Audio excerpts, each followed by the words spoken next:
My agent got was with William Morris again, only this time by my choice. Nothing happened there either again.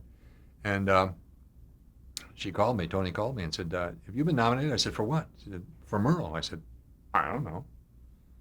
Well, I'm going to find out. So she did. They had the nominations, and I said, I don't pay attention to those. That's cable something. She's got cable ace. Well, it won. I was nominated. Dabney was nominated. It won Best Writing, I think, and Cable Movie. How did that come about? Buzz Berger. Robert Buzz Berger. Oh, at that time, I was offered 3 Murrows. 3. And I said, oh, it's in the wind. How come I get 3 offers to play Murrow, unbeknownst to one another? Well, the first mention, though, was at the first gathering, I think, in L.A. of inductions into the Television Academy of Fame, Hall of Fame, in which Edward R. Murrow was inducted. I think that was the first one, and some others, and I was sitting next to Brandon Tartikoff. And Brandon said, you should play Murrow. I said, I should? Okay, you say so. Son of a gun. Either it was that year or the year before, it was close. I get a call from David Susskind. Yes. So he sends me this, and I learned quite a bit from it. I said, ooh. Later, when I ended up doing the other one, the one I did do, I said, these other people don't know I used their material for research. The other one was called Good Night and Good Luck. Or this one was called Good Night and Good Luck. I can't remember. But the other one was a third project now.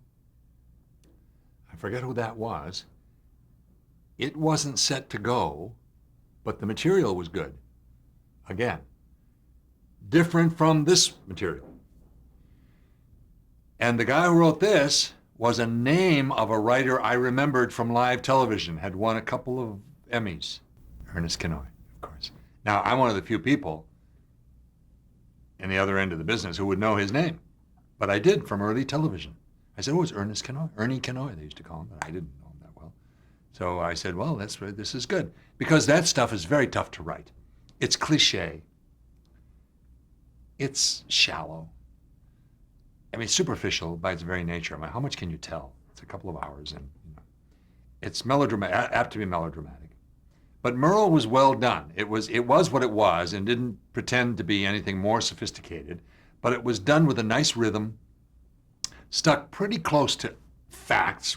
Remember, I maintain it's all fiction. Put one particular speech about it's being lights and wires in a box, famous line, into his mouth in a different setting from the setting in which he first spoke those words. I said, well, okay, that's all right. Saying it to Paley, Dabney Coleman, in his office. But he said it in a speech, which ruffled a few feathers earlier. Anyway, I said, well, that's okay. So basically, it did not misrepresent the truth. Didn't exactly recreate the truth, always, though it recreated some moments very closely. And I'd seen some tapes. For instance, the first moments I shot in that was a delightful experience. I was there. We had 7 luxurious weeks, or 6. And I went to 21 plays, never past midnight, got to Richard III and said, well, I know how to end, so I can leave. I would be home in bed because I'm a stickler about doing the work. And had a driver every day, and I went to excursions on the weekends and hired a couple of vans, and this driver and another driver, and brought 11 members of my family over, rented a townhouse in Chelsea. It was gorgeous. I felt like the Godfather, And I was doing this lovely work with these darling people, darling talented people with this nice, intelligent script. And I thought, now this is what I should always be doing. Adam, in the case of libel, and Murrow. And then it all went away.